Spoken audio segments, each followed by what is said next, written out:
നമസ്കാരം. എല്ലാ സജ്ജനങ്ങൾക്കും സന്ധ്യാദീപത്തിലേക്ക് സ്വാഗതം.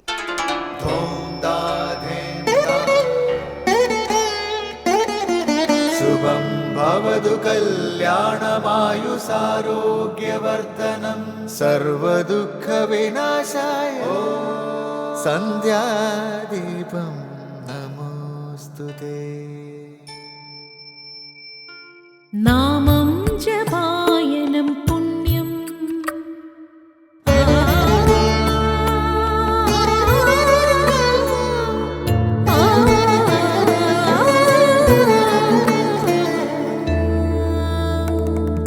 നാമം ജപായനം പുണ്യം നിരുപമദീപാങ്കുരം പോലെ സ്വരശ്രുതിലയവരമതുലം ദീവാങ്കണം മോക്ഷസംഗീതസാരം നീളും വഴിത്താരയിൽ ജീവതാരം മന്ത്രാലാപം മായാവിൻ നിൻ പ്രസാദം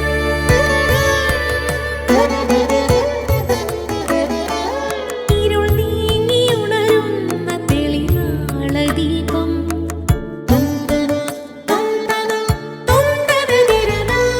ഇരുൾ നീങ്ങിയുണരുന്ന തെളിനാളദീപം പ്രണവാമൃതം ചൊരിയുന്ന ദീപം ദീപം ദീപം ദീപം ദീപം സന്ധ്യാദീപം.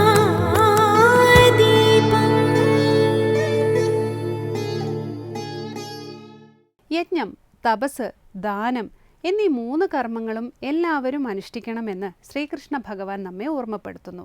യജ്ഞം എന്നത് ഭഗവാനുള്ള പൂജയാണ്. ആ സർവേശ്വരനെ പൂജിക്കുന്നതിന് പുറമെ നമ്മുടെ എല്ലാ കർമ്മങ്ങളും ആ സർവശക്തനുള്ള യജ്ഞമായി തീരണം. ഉണരുന്നത് മുതൽ ഉറക്കം വരെയുള്ള നമ്മുടെ എല്ലാ കർമ്മങ്ങളും ഭഗവാനുള്ള പൂജയാക്കി തീർക്കണം. തപസ് എന്ന് വെച്ചാൽ ഭഗവാനെ ധ്യാനിക്കലാണ്. നിരന്തര ധ്യാനമാണ് തപസ്. മനസ്സിലുള്ള വിഷയചിന്തകളെല്ലാം വെടിഞ്ഞ് ഭഗവാന്റെ രൂപം മാത്രം ഹൃദയത്തിൽ പ്രകാശിക്കുമ്പോൾ ഈശ്വര ധ്യാനം ഉറച്ചു എന്ന് പറയാം. ഇത് എല്ലായ്പ്പോഴും ചെയ്യുമ്പോൾ തപസ്സായി. അതും ഭഗവത് പൂജ തന്നെ. ദാനമെന്ന് പറയുന്നത് നമുക്ക് കിട്ടിയ ധനത്തിൻ്റെ ഒരു ഓഹരി അതർഹിക്കുന്നവർക്ക് കൊടുക്കുന്നതാണ്. നമുക്ക് ലഭിച്ച ധനം ഭഗവാന്റേതാണ്. അതിലൊരു വിഹിതം ഭഗവാന്റെ തന്നെ സന്താനങ്ങളായ ഇല്ലായ്മ അനുഭവിക്കുന്നവർക്ക് കൊടുത്ത് സഹായിക്കുന്നതാണ് ദാനം. അതും ഭഗവാനുള്ള പൂജ തന്നെയാണ്. തുടർന്ന് ശ്രീ കാവാലം ശ്രീകുമാർ മനീഷ പഞ്ചകം ആലപിക്കുന്നത് കേൾക്കാം.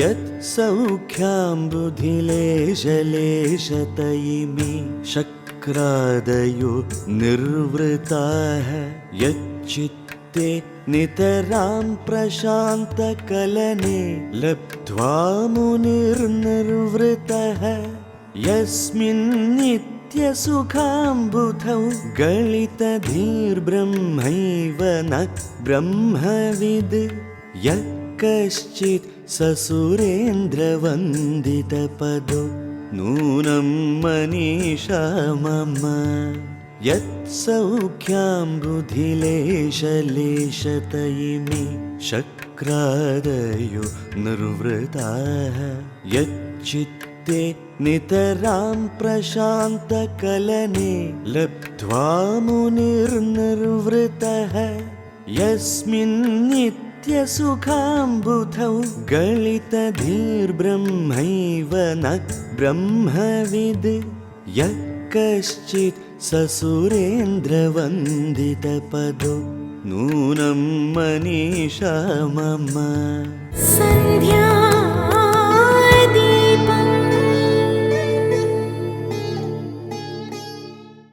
അടുത്തതായി ശങ്കരസ്തോത്രാമൃതം. ഇന്ദ്രൻ, ബൃഹസ്പതി, ബ്രഹ്മാവ് തുടങ്ങിയവരെല്ലാം ആനന്ദത്താൽ നിർവൃതന്മാരെങ്കിലും അതെല്ലാം ശരിയായ ബ്രഹ്മാനന്ദത്തിൻ്റെ ലേശലേശം മാത്രമേ വരൂ. ആ സുഖങ്ങളെല്ലാം പരിമിതവുമാണ്. എന്നാൽ നിജാനന്ദമാകട്ടെ അപരിമിതവും നിരുപാധികവുമാകുന്നു. ഈ ഒരു ആനന്ദത്തെ മനസ്സിൽ ലഭിക്കുന്ന മുനി നിർവൃതനാകുന്നു എന്ന് ശ്രീ ശങ്കരാചാര്യരുടെ മനീഷാ പഞ്ചകത്തിലെ 5-ാമത്തെ ശ്ലോകത്തിൽ പറയുന്നു. ഈ ശ്ലോകത്തെയാണ് ഇന്ന് ശങ്കര സ്തോത്രാമൃതത്തിൽ സ്വാമി ചിദാനന്ദപുരി വ്യാഖ്യാനിക്കുന്നത്.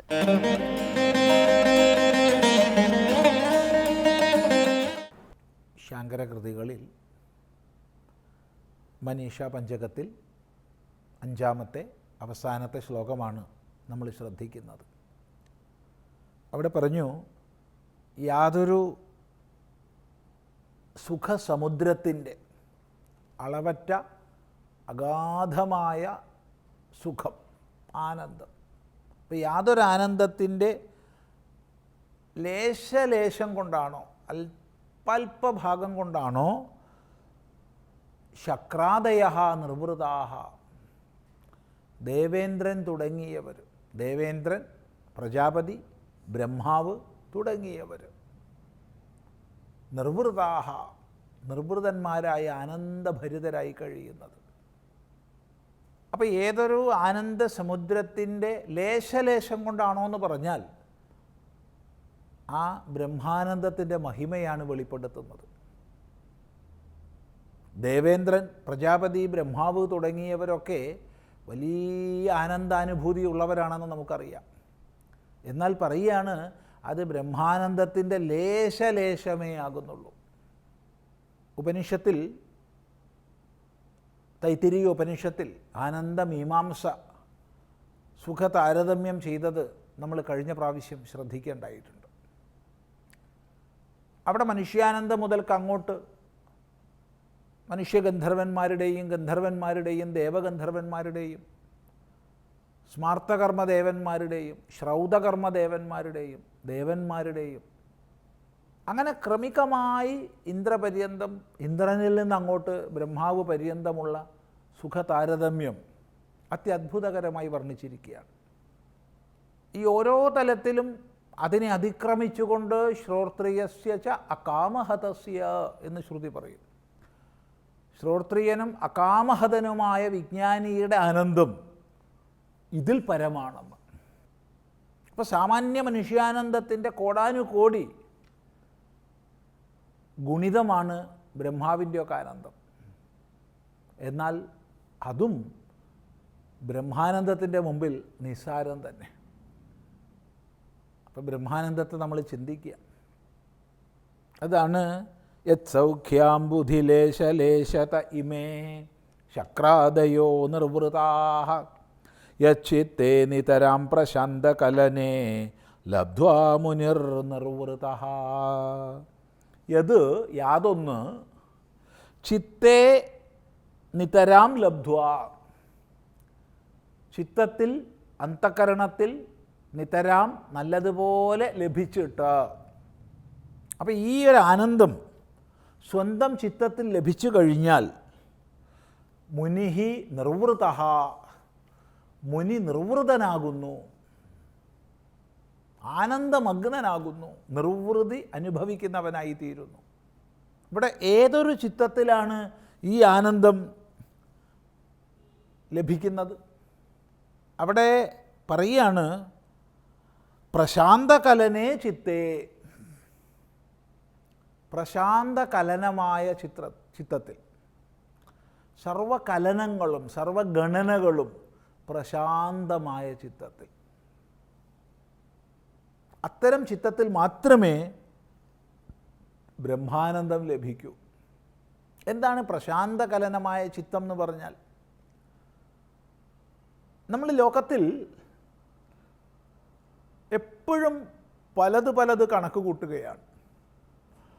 ഇന്ന് ഞാൻ അത് നേടി, നാളെ അത് നേടും, മറ്റന്നാൾ അതിനപ്പുറത്തുള്ളത് നേടും, ഇപ്പോൾ ഇന്നിന്ന വസ്തുവക എനിക്ക് ആയിട്ടുണ്ട്, നാളെ ഇത്ര കൂടിയാകും. അത് പലതിൻ്റെ പേരിലാകാം. സമ്പദ് ഐശ്വര്യങ്ങളാവാം, സന്താനങ്ങളാവാം, സ്ഥാനമാനങ്ങളോ പദവികളോ ആകാം.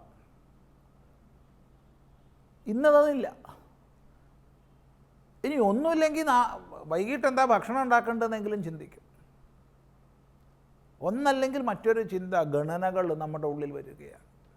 അത് നിരന്തരം. ചിലർ ലൗകിക വിഷയങ്ങളെക്കുറിച്ചാകും, ചിലർ വൈദിക വിഷയങ്ങളെക്കുറിച്ചാകും, ചിലർ ഈ ലോകത്തിലെ പദവികളെയും സ്ഥാനമാനങ്ങളെയും ഒക്കെ ആയിരിക്കും. ചിലർ അതൊന്നും പ്രസക്തമായി കണക്കാക്കുന്നുണ്ടാവില്ല. എന്നാൽ അവർ ചിലപ്പോൾ പരലോകത്തെക്കുറിച്ചായിരിക്കും ചിന്തിക്കുന്നത്. പക്ഷെ എന്തെങ്കിലുമൊക്കെ ഗണനകളുണ്ടാവും. ഈ ഗണനകളൊക്കെ അടങ്ങുമ്പോൾ അതാണ് പ്രശാന്തകലനമായ ചിത്തം. എല്ലാ കണക്കുകൂട്ടലുകളും അവിടെ അസ്തമിച്ചിരിക്കുകയാണ്.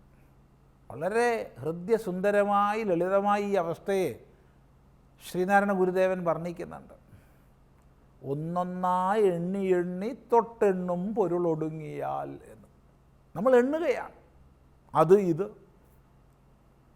ഇങ്ങനെ ഒന്നൊന്നായി തൊട്ടെണ്ണുന്നതിൽ ഒരു പൊരുളുമില്ല, എണ്ണപ്പെടുന്നതിലല്ല പൊരുൾ എന്ന തിരിച്ചറിവിൽ ആ പൊരുളെല്ലാം ഒടുങ്ങിയാൽ നിന്നിടും ദൃക്ക്. ദൃശ്യങ്ങളിൽ നിന്നെല്ലാം പിന്തിരിഞ്ഞ് ദൃക്ക് സ്വരൂപത്തിൽ നിലകൊള്ളും. അതിനെയാണ് ദൃശ്യവാരിതം ചിത്തമാത്മന എന്ന് രമണ മഹർഷി പറയുന്നത്. സകല ദൃശ്യങ്ങളിൽ നിന്നും മടക്കി ദൃക് സ്വരൂപത്തിലിരിക്കുന്ന തൻ്റെ അവസ്ഥ.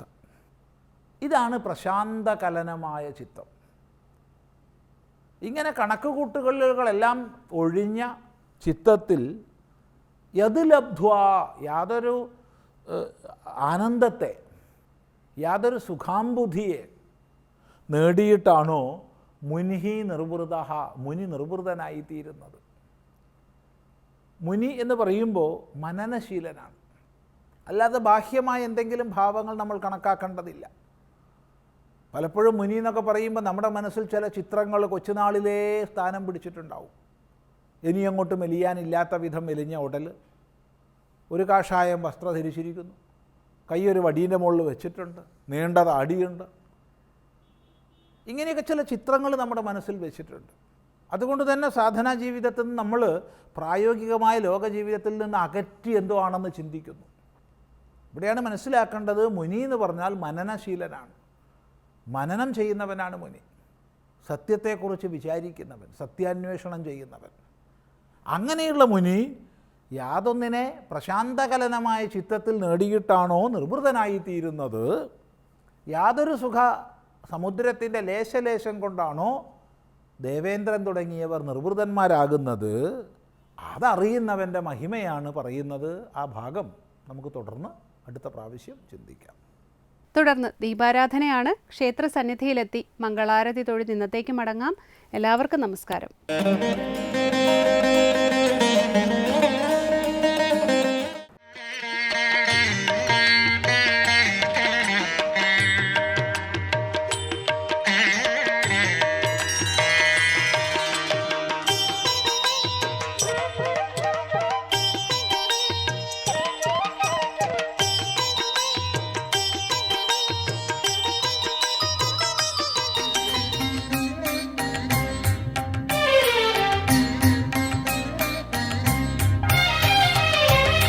സ്വാമിനാമം ജപിച്ചുണരും സാന്ത്വന സന്ധ്യകളെ, തിരുസ്വാമിനാമം ജപിച്ചുണരും സാന്ത്വന സന്ധ്യകളെ, നിന്റെ തിരുനടയിൽ ഞാൻ പാടും ഭജനകളിൽ നീലയിച്ചു. സ്വാമിനാമം ജപിച്ചുണരും സാന്ത്വന സന്ധ്യകളെ.